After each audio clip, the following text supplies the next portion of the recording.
Hello and welcome everybody to another episode of Strick and Roll. I'm your host, Shwin. This is episode 35. I'm joined by first-time guest on any of our pods. You know him as @TrillBroDude on Twitter. He is the host of the You Know Ball podcast. Mr. Trill, bro, dude, how are you doing? Doing well. Thanks for having me. Excited to be on. First off, love the little sub headline that you have there. For anyone that isn't watching, the Boston media mafia is real, 100%. And I'm glad that we will be here to speak out on it. Yeah, I'm experiencing it firsthand this week. As I watch Emmanuel quickly get screwed out of 6 Man of the Year. But before we get started with any of that, I do have to make a few announcements. The first being that the Strickland has an Instagram. Check that out. That is the Strick.land on Instagram. You can give us a follow on there. We're posting all kinds of new content on there.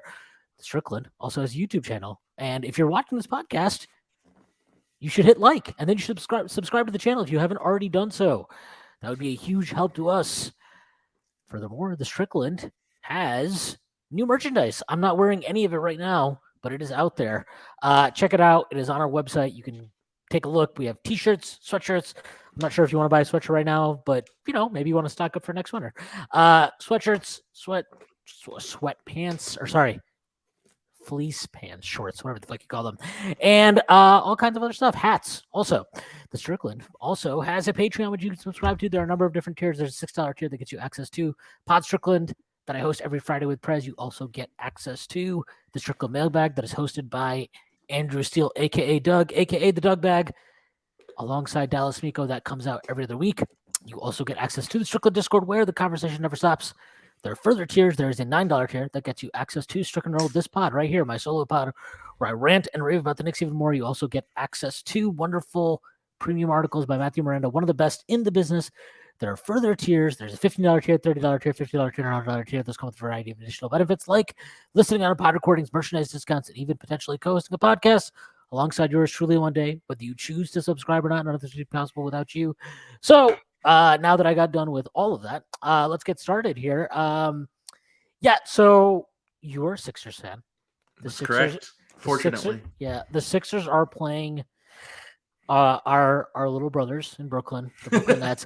I imagine this was the series that you would have wanted the most out of the options there? In theory, yes. If I'm just going based on what I feel as though would probably be the easiest matchup.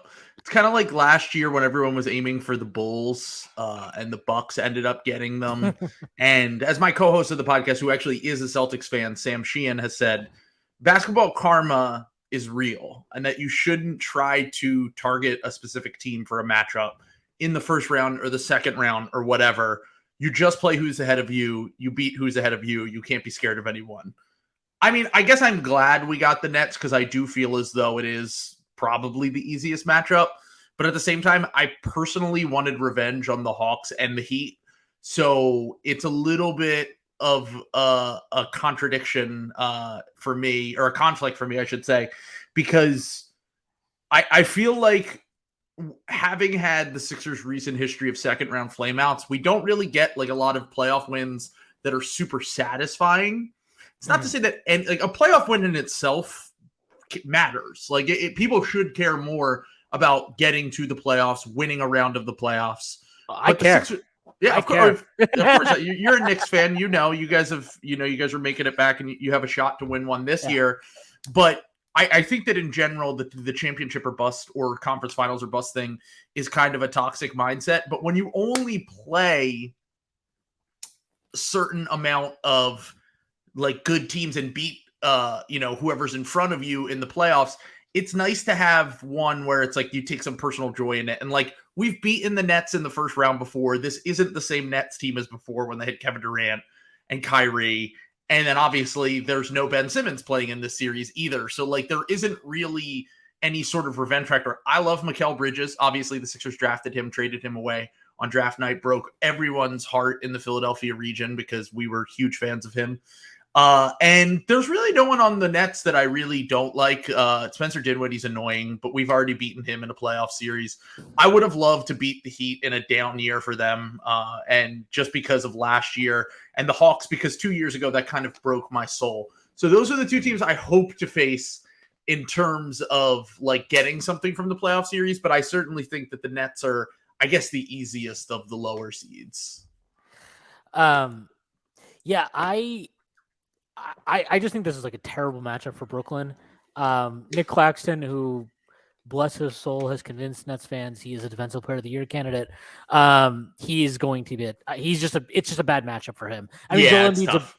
Embiid's a bad matchup for like everybody, so that's not exactly it's not exactly a criticism of him, but it's especially bad for him and especially bad for them. They're not a good defensive rebounding team. And not that the Sixers are generally a great offensive rebounding team, but I think just the size mismatch that Embiid has is gigantic for them. I know that it's kind of funny, like the Nets made a team that is like NBA Twitter's fever dream. It's just like 15 3-and-D guys and one dude who can dribble. But like I just don't think any of them are actually like I don't think any of those guys are actually lockdown defenders. And Harden's going to be a problem for them. I feel like Maxey always plays well against Brooklyn when I've watched him, and it's just a lot of firepower. And like with the way the league is now today, I mean, the main thing for me is after they made the Durant trade, obviously they fell off a little bit, but I think they finished the year 10-13, 11-13. I don't know. I'd have to go back and check Kyle Kuzma's thread yesterday. But like their offense has been atrocious. I think they're like 24th in offensive rating. Yeah, it's been tough. Yeah, and like they just can't score. And you just look at the way the league is today. Even if you're a great defensive team, if you can't score, it is really hard to win basketball games. And when you're playing a team like Philly, who is going to score the basketball, given the firepower they have, you need to be able to get buckets. I think you need to be at least a league average offense to have a chance, and they don't have that.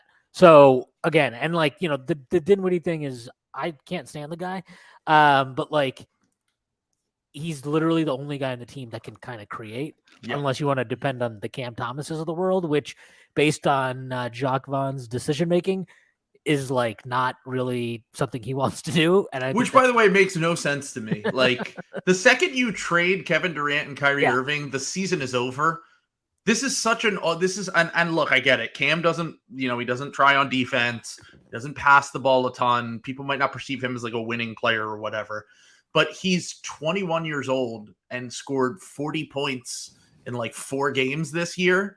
And if anything, like if you don't want to hold on to him for the future, you could at least boost his trade value.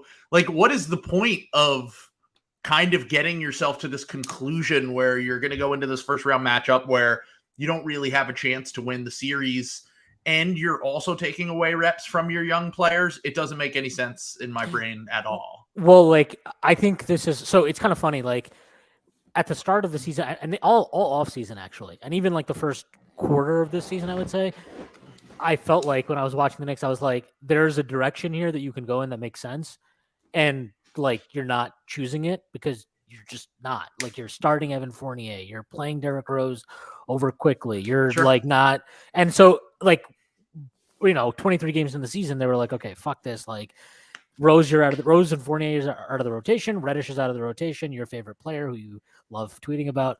I want to make it clear. I hope all the success in the world for Cam Reddish. This was only because Sixers fans would tweet about Cam Reddish as if he were like an all-star because he's from Philly, and I was guys, like, there's a reason why he's not in the Hawks rotation or the Knicks rotation. Like. I'm sure he could be a fine bench wing somewhere, but every time I tweet about Cam Reddish, it's only because I'm trying to push back on the Sixers fans who literally think he's like a better version of Tobias Harris, basically. Well, let me tell you, it's not just Sixers fans. No, I know. Yeah, Cam Hive is real. So, like, they make the choice to, like, okay, look, we're keeping Randall. Obviously, we signed Brunson, which I never had a problem with because I'm just like, I think if you can sign a really good point guard, especially for the Knicks, who haven't had a really good point guard since, like, I don't know, before Marbury started eating Vaseline. Like you just should do it. Sure. And sure, like, maybe down the line, somebody like Emmanuel Quickly is going to be like, well, I want to star. And I don't really think that's that big of a problem in the NBA today. Like, I think you can start those guys together, but that's a separate conversation for later. But like, I think if you sign Brunson, that's fine. I always was fine. I was fine with that signing once like all the details came out and I kind of understood everything. I was like, okay, this is a good signing. So like, once they kind of like moved these guys out of the rotation and it was just like, okay, our rotation is just Randall and Brunson and then all these other young dudes and like Hartenstein, who's actually kind of a young dude too. He's 24, he's like old. I was like, okay, yeah. And I was just like, okay, like not, the season, they obviously took off from there. I think they finished the season, 37 and 22. So they did well after that point. Like from that point on though, I was like, okay, no matter where the chips kind of fall, I'm okay with this. This is like, this makes sense. This is fine. And I say all that because I don't think the Nets have any fucking idea what they're doing. That's honestly what I believe. I don't, I've been saying this since last summer. I thought they should have traded Durant then. Because to me, like you can't have an offseason that they had where Kyrie Irving demands a trade. Okay. He doesn't get it because of a variety of reasons. Kevin Durant asked for a trade, and you basically spend and not only did he demand a trade. Okay, this is what we all forget now. He said that he wanted to stay only if they would fire Sean Marks and fire the head coach, which is Steve Nash, which they ended up doing anyways. I don't like at that point.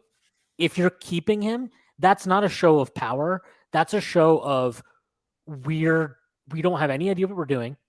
We are going to let you kind of just do and say whatever you want as long as you continue to play basketball for us. And I just don't know how that's tenable. And I know that they were having a really good season before, again, it all inevitably fell apart. The point is it was always inevitably going to fall apart. There was always going to be some point where Kyrie Irving did Kyrie Irving things. And there was always going to be a point where Kevin Durant got hurt because Kevin Durant is an injury prone player and he's older and that's just what it is. And like, I just didn't really understand what you were trying to salvage. And like, I personally, even if they had kept that together and finished the season the way they were going, I still wouldn't have liked them over Boston. I still wouldn't have liked them over Milwaukee. And I really think like a Philly series would have been kind of like, who knows? And I just like, I never understood that. But okay, so now you trade Durant, right? Like, okay, finally you do it because, basically it's been forced upon you. To your point, like, they got offered. I understand keeping Mikal Bridges, and that looks like maybe that was the right call given kind of the uptick he's had. I'm still a little bit questionable over like how valuable it is because to me, if you're getting all these numbers and touches and all this stuff, but your team's offense sucks, I'm not saying that's entirely on you, but it probably does say something about like I don't think a good offense has Mikal Bridges as its number one option. It doesn't. I mean, I love Mikal Bridges, even when he's shooting like 50, 40, 90, averaging 27 a game in the offense. And once again, it's not him, but it's like it not being an engine, especially when you're good defensively like him, is not an issue at all. But if this 30 game stretch is an indicator of anything, it's that he can be a very, very good second option. And if they get that first option, that offensive engine improved, like if you took Spencer Dinwiddie and you put Trae Young in there, then we can talk. You know what I mean? Like that's where it gets interesting to me. Yeah, I mean they're kind of like an interesting Trae Young potential landing spot. Yeah. But like, okay, so I get why you keep Mikal Bridges. Like I think also there's kind of the idea of like he's the centerpiece of the Durant trade. We can't just immediately throw. Okay, fine. I don't care about that. They got offered 2 firsts, I believe, for Royce O'Neal. Or not Royce O'Neal. Dorian Finney-Smith. You turned that down, which I don't get. You kept Utah Watanabe, which is fine. Like, I that's not the problem. But it's like, now he's just out of the rotation. Yeah. And, like, so you didn't get anything for that. And it just feels like there's all this stuff there where, like, and like Seth Curry was another one. Yeah, Seth Curry, they definitely could have moved him, and they're going to end up losing him for nothing. And it's like, I'm not like, I guess like the weird thing is, I guess for them, they're just like, we just want to be in the playoffs and that's fine, I guess.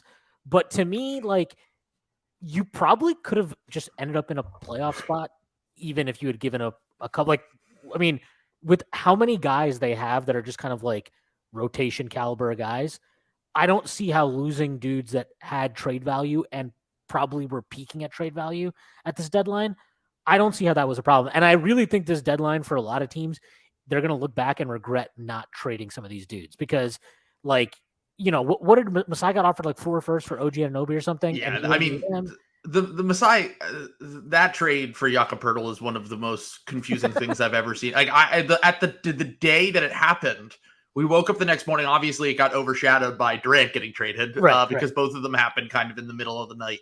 But we did our annual show Slopfest, and I was like, what's the point of this? Like, I understand it when I actually understand the value of, like, perfect example, a team like the Knicks. You want to get Emmanuel quickly reps in the playoffs, Quentin Grimes, guys that have not been there before really and haven't had their moments to, and also you want to test and see if they're playoff players, to be honest. Like, there is a difference between regular season players and playoff players. You want to get your young guys reps in the playoffs early. The Raptors have already had that.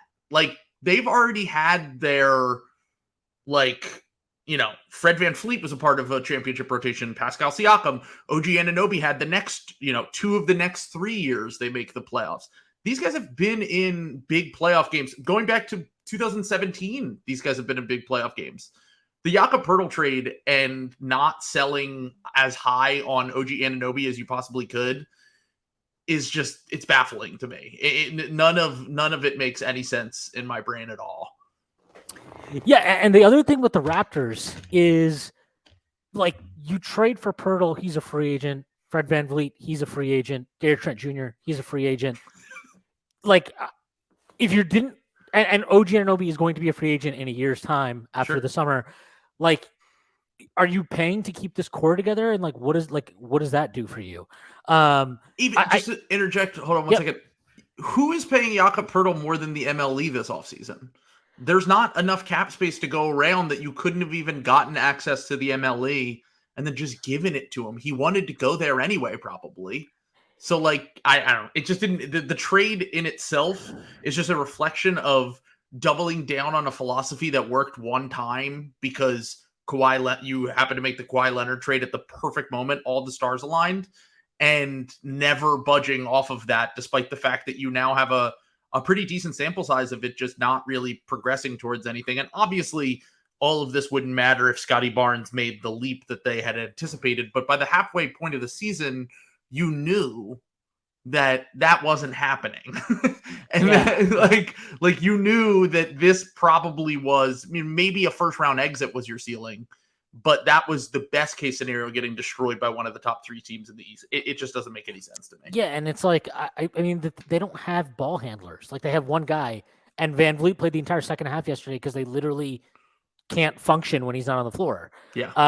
And, like, I don't know, that team, I just look at Masai, and, like, I mean, even the Brooklyn thing, it's just like, to me, those are teams that just feel like they don't really, like, they're just keeping it together right now because they don't really know what they're trying to build towards. Sure. And I will give Brooklyn a little bit of a break because I do think that, as you said, they probably should have made the move before the season. But once they made that decision not to, it's not like you could have fixed everything at the deadline. Yeah. Like, it was pretty much over. And then waiting until the summer to see what your team looks like, that makes a little bit of sense to me, at least. With Toronto, like, if anything, you should have just stood pat. like, why are you giving up your first round pick in 2024, which actually kneecaps your flexibility? You have no road to cap space unless you let multiple core pieces go. Like, I don't know. It's just the most confusing thing ever to me. Well, and I think, like, Masai had this press conference like the day after the trade deadline, and he was talking about so many things. And he was like, he said something like he never got an overwhelming offer or something like that. And I'm like, you're trading OG Anunoby. Like, who do you think he is? Like, who do you think? Like, I know that there's Raptors fans thought he was Kawhi. So. Yeah, right. Like, there's this idea of OG Anunoby, and it's like, he's 25, 26 years old. That doesn't mean he's done, but there's probably a limit to, like, what he's capable of growing into. And it's probably pretty close to what it is now. He's a really good defensive player. Sure. He can knock down threes, and that's fine. Like that's basically like super PJ Tucker when he was in his prime to me. Like modern version of what that is. He's a better defender than Tucker was. He's a better offensive player, but like that's a really good, valuable player. This is not slander by any means. That's like the third or fourth best player in the right situation on a title team. But this idea that he's going to become a superstar is just insane. Right. And then it's like, then he said something about like, well, he wanted to get Pirtle because he thought that, they had issues defensively that he would fix. And because he hadn't done that, the year before or this past season to start it, that he felt he had let the team down. And I'm like, so you needed like a year and a half to decide to trade for his fucking center? Yeah. Like I don't get any of this. And it's just like you said, like that the price makes no sense.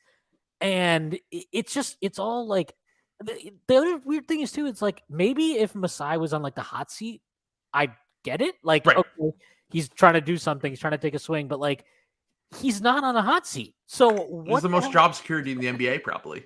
Yeah, it's like him and Tim Connolly. Because they own part of the team somehow. But like it's just I really don't understand. I mean, I'm happy about it as like a division, sure. rival. That's great. Great to see more incompetence in the division.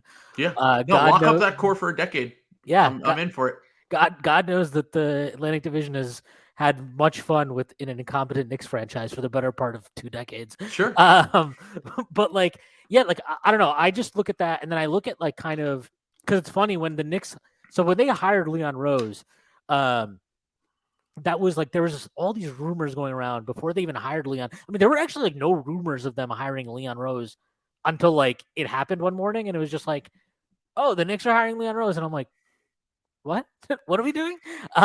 But like there were all these rumors of like, oh, Masai, Dolan wants Masai, and his contract is expiring, so like, or maybe they trade a first round pick for him.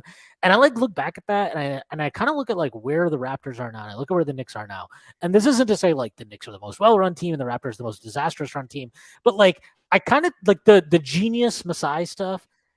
I really think that Kawhi trade just made people go crazy over him. Sure. And it's like, like you mentioned, since then, really all they've done is bleed talent. Like he even brought up the Lowry trade as like some like, oh, see, like I'm like, you got a fucking second round pick in Precious Chua, who makes no sense on your team, by the way. Like, who makes absolutely no sense on your team. So like, really, that you could have gotten. I think they got offered like Taylor Horton Tucker and a first round pick by the Lakers at the deadline the year before. And it's like, you didn't do that. Yeah. But you did this, and like you're selling this as a victory, and it's like, well, we can do that with Van Vliet this summer. And it's like, no, you can't. Because I'll tell you one thing: like, I think there are going to be 2 or 3 teams that can just sign Van Vliet outright and want to sign him outright. Orlando is a perfect example. Yeah. Orlando could be one. I think Houston could be one. Sure. I think there are a couple of teams out there that like just need a point guard and are willing to do it. Nick Nurse and Fred VanVleet in Houston with James Harden.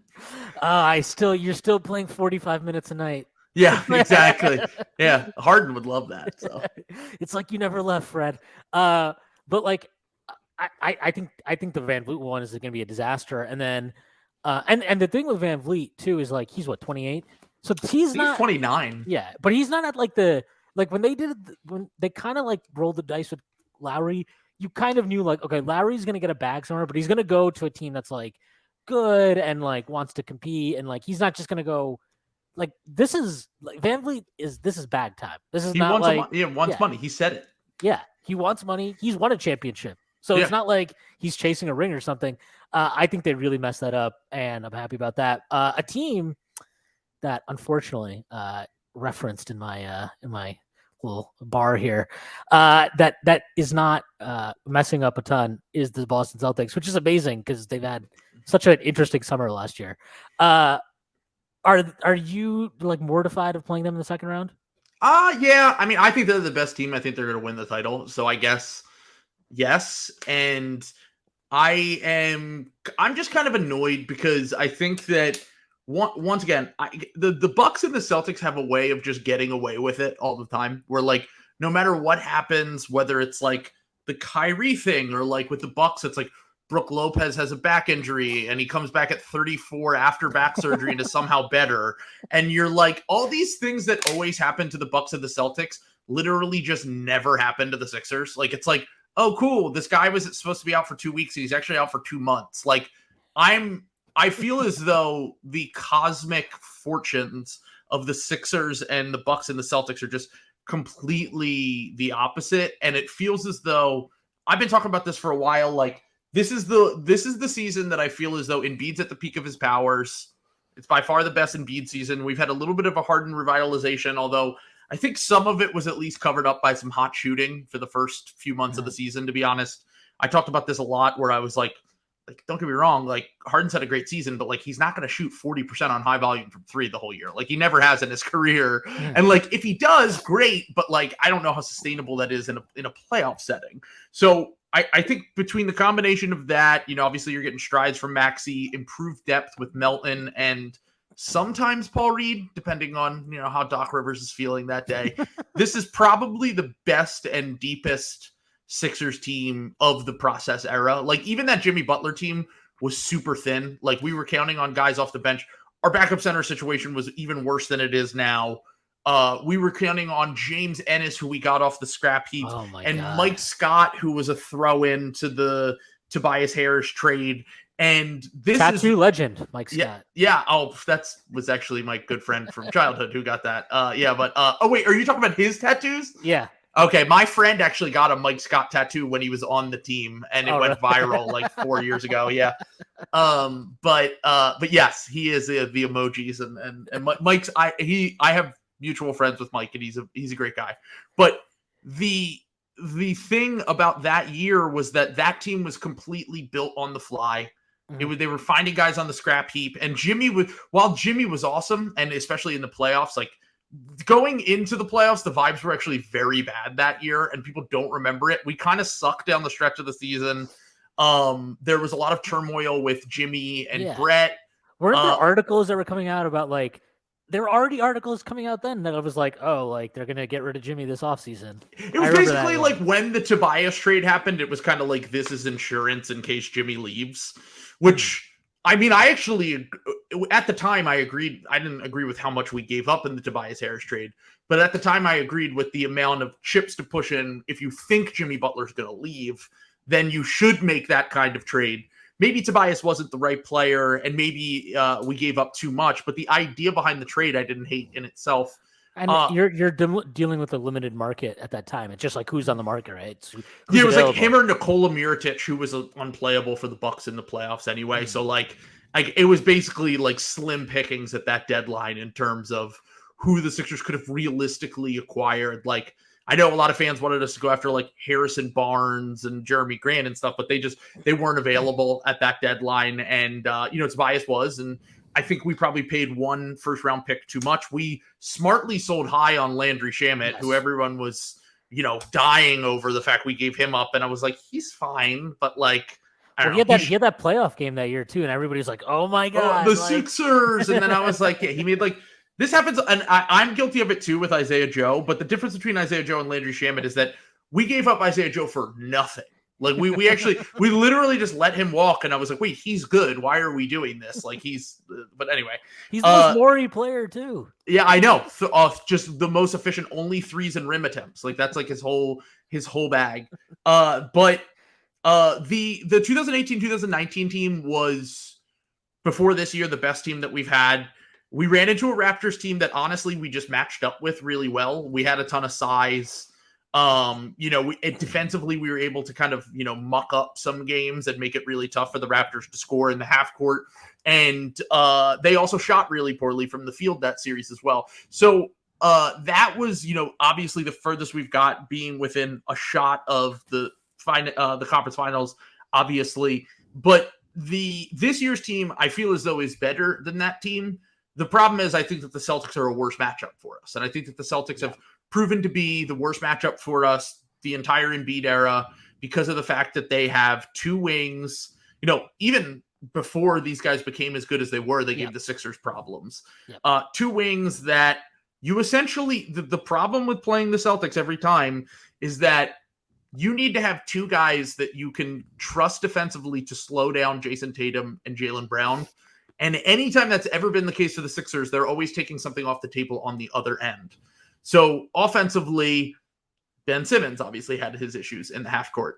Matisse Thybulle had his issues in the half court. And even with Thybulle, by the end, I felt as though Jason Tatum kind of figured out how to, go against Thybulle. He was better as an off-ball roamer, free safety type when we put him at the nail, like a prime Danny Green. And then Danny Green, another guy who just by the time he was on the Sixers wasn't capable enough of hanging with those guys. The guys that Jason Tatum struggles with are always like the dudes that really get into him and are super physical. Like Josh Hart this year when we played them, we only played them once after we got him. Or we played them twice. We actually played them twice after we got him. He got ejected in one game. Because he was then the overtime game was the other one, right? Right. Yeah. And Hart had a play where, like, I've talked about this multiple times, but there's a play in that game. You go back and watch it. I'm pretty sure I tweeted it out, like something like, "This is the most Josh Hart play ever" or something. But he basically tackles Jason Tatum, and then he shoved Jaylen Brown in the back, and then he complained to the ref about getting called for a foul. So great play. I hope that he does more of that. But it was like I was going to say, but we were mad we didn't get Josh Hart at the deadline because you guys gave up the first round pick, and we were like. Fuck, we can't compete with the first round pick because we ended up trading Thybulle to Portland. Right. The point was going to be we were going to try to trade like Thybulle, Korkmaz, and we had the Hornets second, which was essentially a first round pick.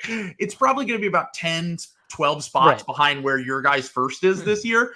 But we were really annoyed that we could, because Josh Hart, for this exact reason, we were like, we need him for a Celtics series. He can get into Jason Tatum's handle. He can cause Jaylen Brown some problems. And then in addition to that, he's also going to be really important for us because our wings are really bad at rebounding. Yeah. And that is the one thing that he would have been like the perfect glove fit for what we needed in the starting lineup. And, obviously his shooting was not good in Portland. But I was like, whatever, we're playing Thybulle and PJ Tucker right now, who aren't effective shooters. Even if Tucker can make some threes, he's not an effective shooter. He can shoot from one part of the court, and he does it like twice a game. Every time I see Tucker's 3-point percentage, I'm like, this can't be real. Like, I swear I've watched like the only game I actually remember him making a three was that Celtics game recently where he hit the three. Yeah. But like, I swear the rest of the season, every time I watch him, I'm like, every time I watch him play and I'm like, he's got to be shooting like, fucking like 27% from three. And then I'll go look at it on Basketball Reference and I'm like, wait. 40. It's like 40%. How is this even possible? Do I just like miss the 3 games a year where he like balls out or something? The volume is just so low that it's like, and also another thing with PJ is that like, there's 3 things that PJ can do on offense now. That one corner three when he's pretty much only shoots when he's wide open, which doesn't really help for spacing purposes because it helps the defense will just sag off of him and clog the lane. Right. Exactly. They'll live with whatever the result is, even if it's a high efficiency shot. They don't believe he's going to take them. And then if they are able to rotate over to him, he can't make anyone pay on any sort of closeout attack. Like McDaniels isn't as good of a shooter as McDaniels that we have, not his brother. Yeah. The McDaniels that we have, Jalen McDaniels, isn't as good of a shooter as Tucker, but he's a much more effective offensive player with our stars because he can do something once there is a closeout, and he can get into his floater package. He gets to the line sometimes. He can finish around the rim. He also is an active rebounder as well, which is the other thing that PJ can do is that sometimes he ducks in and he can, kind of get in there and get some rebounds. And then in addition to that, the only other thing that he can do is the screen and pass. Like he's kind of a very, very one-dimensional offensive player, which I don't like. My big thing with the Celtics series is like, I think we're going to go down 0-2 before Doc makes a single adjustment. And I mean, that's kind of just what happens every year is like, I can tell you right now, like the Sixers, and this, once again, this is like the Celtics have kind of made like we call it on the podcast, we call it diaper mode whenever Jason Tatum and just kind of has one of those games where he is seemingly throwing up all over himself, not able to make a shot, making bad decisions. He has about 10 to 15 of those games every year, a lot of them in big games, but he's become such an improved passer and playmaker, and he can read the floor so much better that they have basically set up a diaper mode proof team in Boston where they just have spot up shooters at every position. They can go 5 out to hurt a team like the Sixers that relies heavily on paint protection and rim protection. And then they also have the ability to, okay, if we want to look at it another way, we can have him run pick and roll with Rob. Like there's so many different looks that they can have They have complementary secondary smart ball handlers in Brogdon and White now. Like, they just have made this team that, like, Jason Tatum is like totally under the radar. Jason Tatum has actually played terrible against the Sixers. Oh, he was terrible the last game you guys played. He was awful. Yeah. He's played terrible against the Sixers 3 times this year. Like, for what we're expecting from Jason Tatum. Like, we're expecting an efficient 30 a game like he's done all season. And he's legitimately not cracked 20 points in the last 3 matchups. And we lost 2 of those games. And one of those games, they were missing like 3 starters. Yeah. So, like, my whole thing on this is, like, the matchup is bad. Doc isn't going to make adjustments till it's too late. I worry about Harden in that matchup a lot in creating advantages, especially if they're just switching everything. And then on top of that, like, I trust in will it win the Embiid minutes, but as that's proven in the past, like, the Embiid minutes can be wiped away in a 10-minute little, like, if he sits for 5 minutes. The last time we played Boston, we were up like 12 points when Embiid was on the court. And then he goes to the bench, and they erase the lead immediately. Embiid has to literally make every single shot he took in the fourth quarter for us to win. So basically, my whole thing is even if Embiid plays perfect and Doc pulls all the right strings and Harden looks fine, the margin for error for the Celtics is just this big, and the margin for error for the Sixers is this big. Yeah. Like, they basically have to play a perfect series. George Niang can never see the floor, which Doc won't do until game 3. He won't pull George Niang. Well, it also hurts because Niang's actually like an effective offensive player off of Harden. So not being able to play him is like killer, right? Right, because the Sixers already don't shoot enough threes because they let Isaiah Joe walk for no fucking reason. And so because of that, since they don't have a volume 3-point shooter other than Maxey, who honestly should shoot probably 2 more threes a game. He's one of the best shooters in the NBA, and he only shoots 6 threes a game, which, like, he probably should be shooting 8 or 9, to be honest. And Tobias is a medium volume guy. Tucker's a low volume guy. At least Tobias is taking them nowadays. He takes them, which is a positive, like, progression that we've gotten out of Tobias this year, is that he takes them, and when he's hot, he's a very effective player because he has improved defense this year as well. And he's got a high release too, so it's his shots like pretty much you can't block it. Exactly. Yeah. So like, I have actually in the last 2 months, Tobias has been terrible, to be honest. But like, I'm actually not that worried about Tobias. He was good in the playoffs last year. I think that this new role where he's just kind of like, don't screw it up, basically, is really good for him. We've taken the decision-making out of his hands. When he makes quick decisions and he hits his open shots, he's a very effective player. And I actually think that he should be fine in most of these matchups. What it comes down to for me is that we're going to have a math problem against the Celtics. They're going to shoot probably 15 more threes a game than us. They're going to have, obviously, the creation from the wing position is going to be really hard to slow down. And then in addition to that, like, I just feel as though they have so many different looks they can go to. Okay, the big look isn't working for us with Marcus Smart. Like, Bill Simmons talked about this on his podcast, and I was like, Bill's actually kind of spitting when he talks about this. He's like, against the Sixers, you don't want to go with the too big Marcus Smart lineup. Like, Marcus Smart at point guard, 2 bigs, because you can just have Embiid roam off of Smart or Rob Williams, and you're just going to live with whatever the results are from that. And the Sixers were basically shut them down in those minutes. And then this was the 3rd game when Tatum actually hit the game winner after playing like shit for most of the game. Yeah. And then Embiid hit it, that like ridiculous shot, didn't but it was count. Yeah. But Derek White and Brogdon come in off the bench. They go a little bit smaller, but like, once again, like, they have the luxury of being able to bring up like guys that are like not sub all-stars, but like probably just below that off of their bench in a way that White might be their 3rd best player this year. Yeah, no, he is. I think he is. There's an argument that if Jaylen Brown weren't as efficient as he was scoring, he would have been close to their 2nd best player. Like his defense is crazy good. Like he's probably the most versatile guard defender in the NBA. It's like him and I mean, I don't know any other guards. It's like him and Smart are the 2 best rim protecting guards I can think of. And you have that, and they can defend on the perimeter, and they can defend off ball. Like, it's just really, it's going to be a tough matchup for the Sixers. I am a little doomer about it, but I'm also like, you're going to lose to the best team that's probably going to at least, if they lose to the conference in the conference finals, it's because Milwaukee's winning the title. If they win the conference finals, they're probably winning the title. So like, it's hard for me to get like super doomer. But at the same time, like, clock's ticking on Joel Embiid. If he were to one out after the season, and if Harden walks after the season, I couldn't really blame either of them at this point. Like, you've made it so many times to the playoffs and lost in the second round so many times. How could you not start to get annoyed?